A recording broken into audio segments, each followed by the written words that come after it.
Hello friends, chapter number 1 NCERT physics, उसके अंदर exercise के न्यूमेरिकल्स आज हम थोड़े बहुत देखेंगे। उसमें एक न्यूमेरिकल है एक्सरसाइज नंबर 6। एक्सरसाइज नंबर 6 के अंदर उन्होंने ऐसा बोला है कि A B C D square के वर्टाइसिस है। इस वर्टाइसिस पे ए पे चार्ज है +2 माइक्रोकूलम, बी पे -5 माइक्रोकूलम, सी पे +2 माइक्रोकूलम एंड डी पे -5 माइक्रोकूलम। अब उसने ऐसा बोला है कि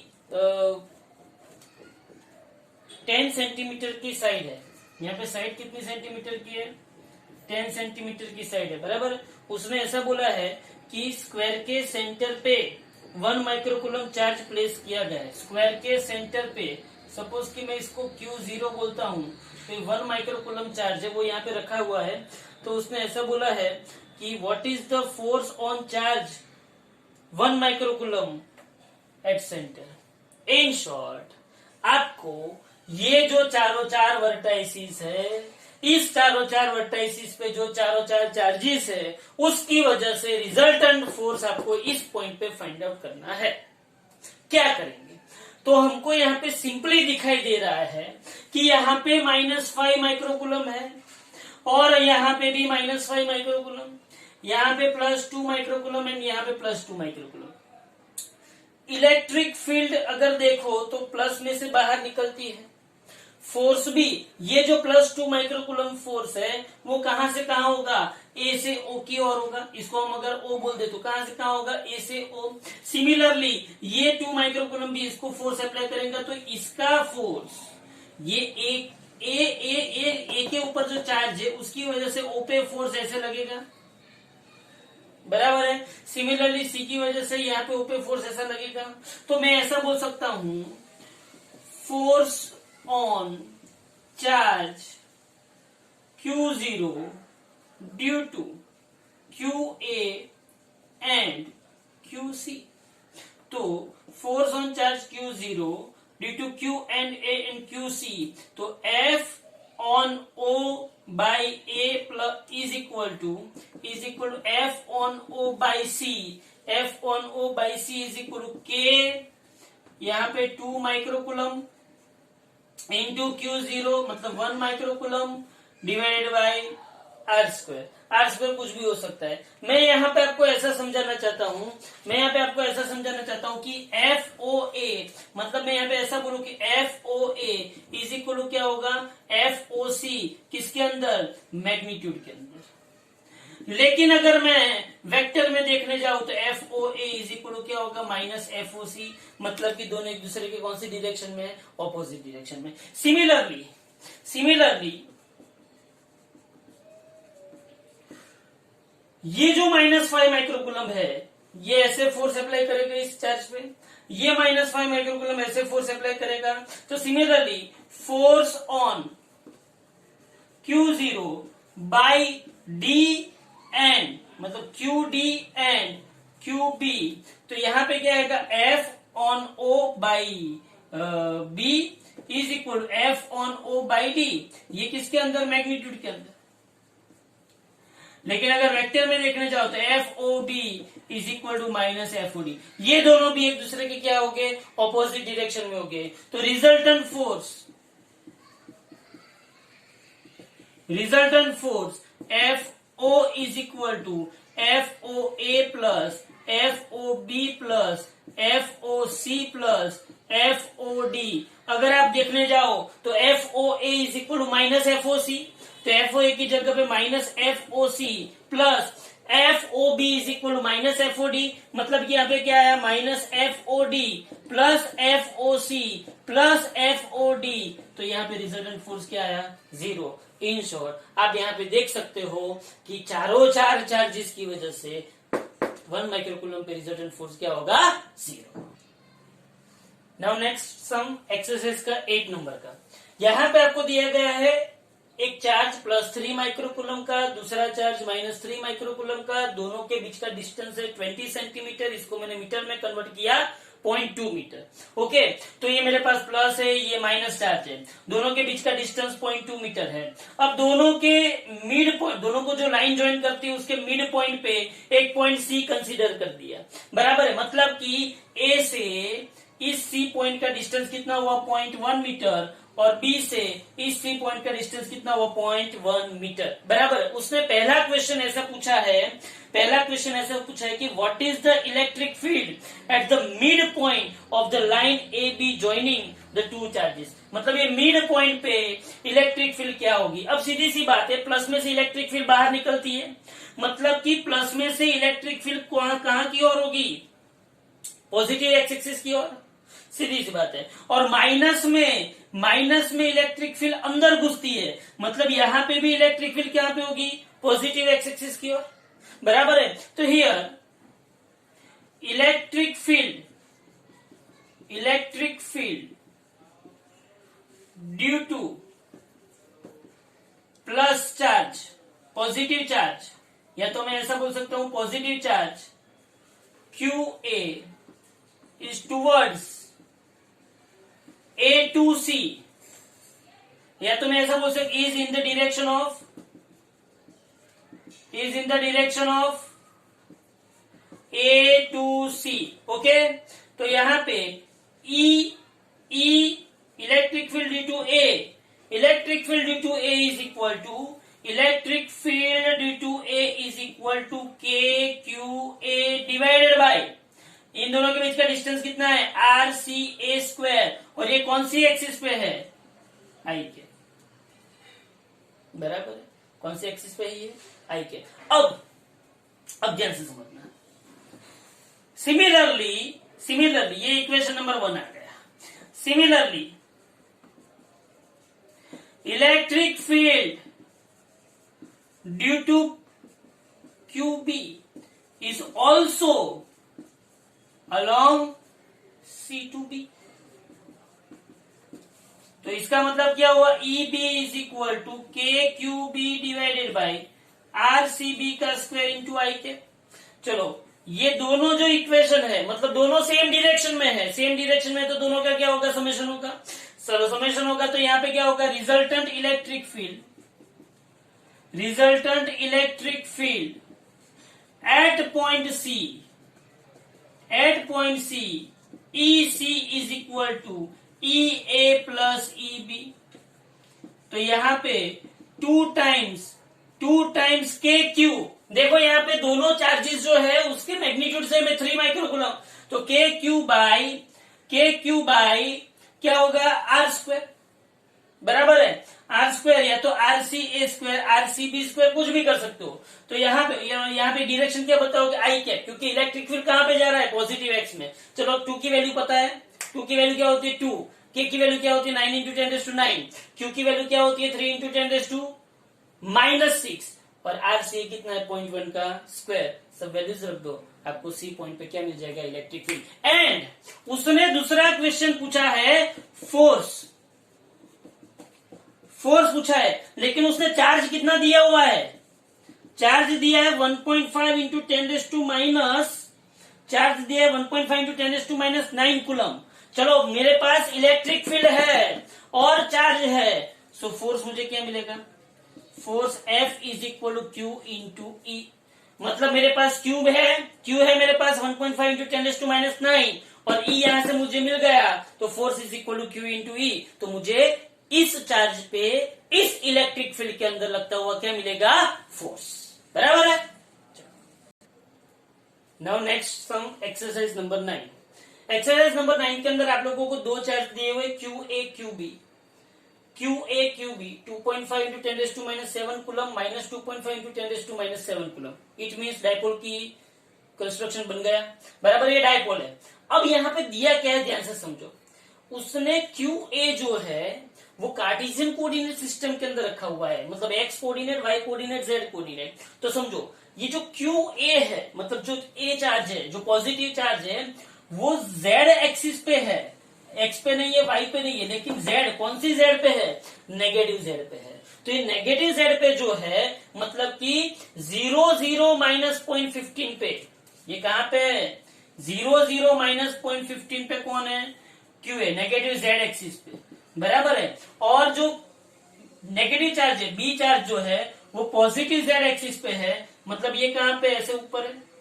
यहाँ पे पॉजिटिव एक्सिस पे है। अब उसने पहला क्वेश्चन ये पूछा है कि what are the total charge. बोलो टोटल चार्ज क्या होगा। सिंपल सा सम है ये, एकदम फालतू सम, एकदम कुछ लेना नहीं इस सब में। टोटल चार्ज पूछा है, Q is equal to Q A plus Q B. तो Q इज इक्वल, बोलो क्यू ए क्या है 2.5 इंटू 10⁻⁷, और ये क्या हुआ माइनस 2.5 इंटू 10⁻⁷। सबको ये सब कुछ आता है। बोलो टोटल चार्ज क्या हो गया, 0 हो गया। सिंपल। दूसरा क्वेश्चन उसने पूछा है electric dipole moment of this system. बोलो इलेक्ट्रिक डाइपोल मोमेंट का क्या करोगे। इलेक्ट्रिक डाइपोल मोमेंट, बोलो इलेक्ट्रिक डाइपोल मोमेंट का क्या था भाई, आपको पता होना चाहिए इलेक्ट्रिक डाइपोल मोमेंट क्या था। Electric dipole moment P is equal to distance between two charge multiplied by magnitude of charge.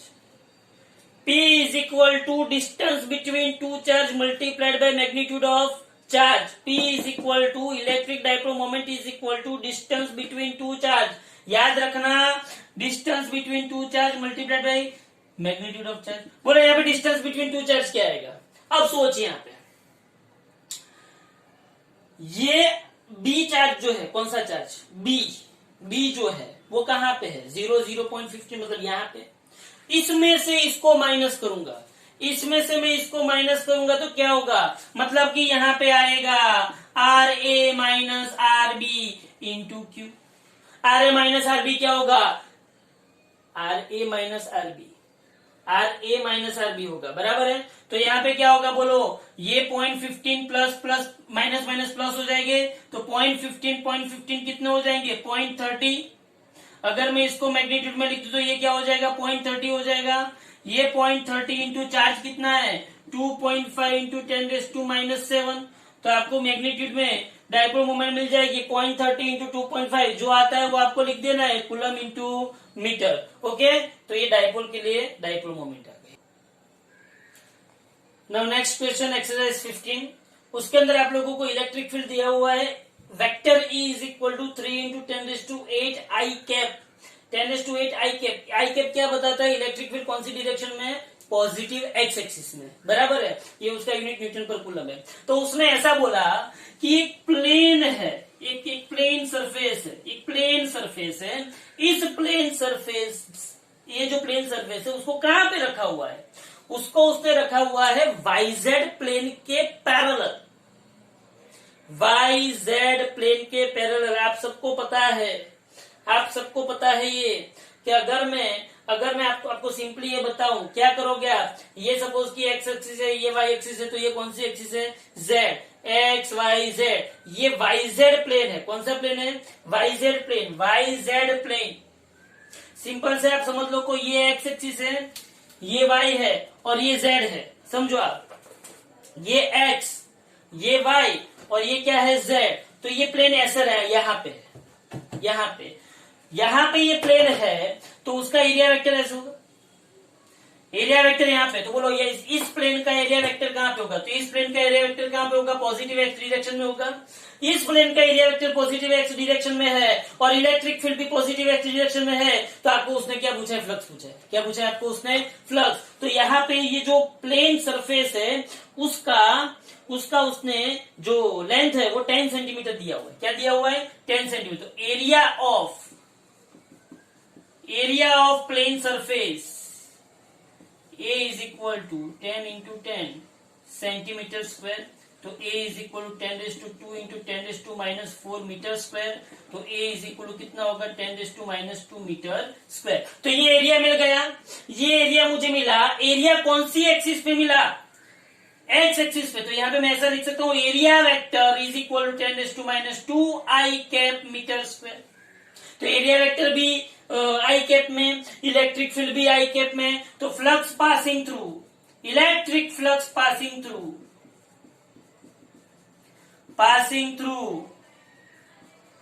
Plane surface phi is equal to E dot A. बोलो I डॉट आई क्या होगा 1, I dot I 1। या तो मैं E A cos theta cos 0 1 कर दूं तो यहाँ पे क्या आएगा 3 इंटू 10⁻8 मल्टीप्लाइड बाय 10⁻², तो आपका आंसर आएगा 3 इंटू 10⁶। जो भी आता है वो आपका आंसर लिख दो विथ यूनिट। बराबर है। तो ये कौन सा सम हो गया? एक्सरसाइज का 15। याद रखना YZ प्लेन था, YZ प्लेन में वो सरफेस रखी हुई थी, इसलिए उसका एरिया वेक्टर कौन सी एक्सिस पे है? एक्स एक्सिस पे। अगर ये सम को चेंज करना हो तो आराम से कर सकते हैं। ऐसा बोल सकते हैं कि ये सरफेस को मैंने XZ प्लेन में रखा। अगर XZ प्लेन में रखा तो एरिया वेक्टर कहां पे आएगा? ऊपर। इलेक्ट्रिक फील्ड यहाँ पे थीटा 90 cos 90 0, फ्लक्स क्या हो गया? 0। समझ में आ रहा है? कुछ भी चेंज कर सकते हैं। अब इसी के ऊपर से 16 नंबर का न्यूमेरिकल इन लोगों ने बताया है कि यही फिगर है, लेकिन इस फिगर में ये जो एक प्लेन सरफेस थी, ये एक सरफेस थी, ऐसी दूसरी पांच लाए, क्यूब बना दिया, और ऐसा बोला कि ये क्यूब में से यहाँ पे जो इलेक्ट्रिक फील्ड है वो यूनिफॉर्म है। कैसा इलेक्ट्रिक फील्ड है? Uniform electric field. ये जो यूनिफॉर्म इलेक्ट्रिक फील्ड पास हो रहा है इस क्यूब में से, तो मुझे फ्लक्स ढूंढना है। पहली बात बोलो, ये सरफेस, इसका एरिया वेक्टर ऐसे, इलेक्ट्रिक फील्ड ऐसे 90 डिग्री, कोई काम नहीं करेगी। इसका एरिया वेक्टर ऐसे, इलेक्ट्रिक फील्ड ऐसे 90 डिग्री, कोई काम नहीं करेगी। बराबर। आगे और पीछे वाली सरफेस का तो कोई लेना देना ही नहीं है, वहां पे भी 90 डिग्री होता है। तो यहाँ पे सिर्फ दो ही सरफेस काम करेगी, 1 और 2। और ये सरफेस 1 जो है उसका area vector and electric field E are anti parallel to each other. Anti parallel to each other. अगर ये एंटी पैरेलल है तो थीटा क्या हो गया? 180। तो फ्लक्स क्या होगा? EA cos 180। अगर फ्लक्स EA cos 180 हुआ तो माइनस EA क्या हुआ? Flux minus E। कौन सी सरफेस में से? 1। सिमिलरली सरफेस 2 के लिए, सरफेस लिखो, फेस लिखो, कुछ भी चलेगा। सरफेस 2 के लिए क्या होगा? ANER। ये A2 और ये 1। ये A1 ऐसे गया, E ऐसे गया, इसलिए एंटी पैरेलल। यहाँ पे A2 जो डायरेक्शन में, वही डायरेक्शन में कौन है? E। तो A2 and E are parallel to each other. Parallel मतलब क्या हुआ? Theta is equal to 0, cos 0 is equal to 1, मतलब फाई 2 इज इक्वल टू क्या होगा? EA। तो यहाँ पे phi 1 is equal to minus EA, phi 2 is equal to plus EA। So total flux आपको क्या मिला? Phi is equal to phi 1 plus phi 2। तो टोटल फ्लक्स क्या हो जाएगा? यहाँ पे 0 हो जाएगा। बराबर है। Exercise 15, exercise 16। चलो अभी नेक्स्ट सम, एक्सरसाइज का 17। सिंपल सम दिया हुआ है, एक क्यूबिक बॉक्स है, क्यूबिक बॉक्स में से आउटवर्ड इलेक्ट्रिक फ्लक्स उसने बताया। आउटवर्ड इलेक्ट्रिक फ्लक्स, आउटवर्ड मतलब क्या?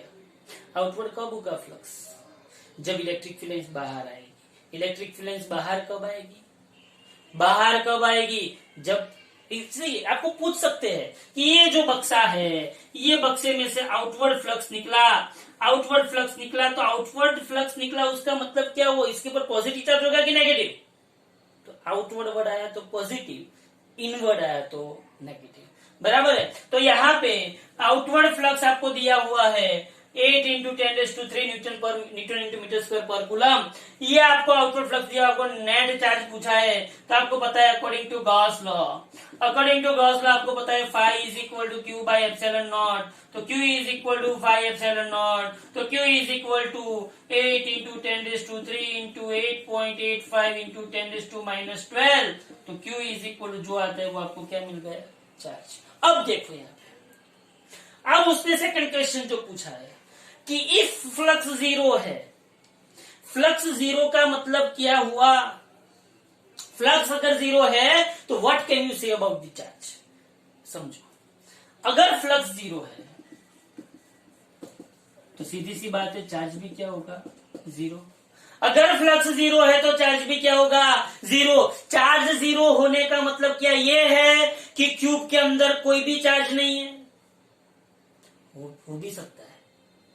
चार्ज 0 होने का मतलब या तो ऐसी पॉसिबिलिटी हो सकती है कि क्यूब के अंदर चार्ज नहीं है, क्यू जीरो है, और दूसरी पॉसिबिलिटी क्या हो सकती है, क्यूब के अंदर जितने अमाउंट ऑफ पॉजिटिव चार्ज है उतने अमाउंट ऑफ नेगेटिव चार्ज है। मतलब सपोज कि क्यूब के अंदर n amount of positive charge है और n amount of negative charge है, तो नेट चार्ज क्या हो गया, जीरो।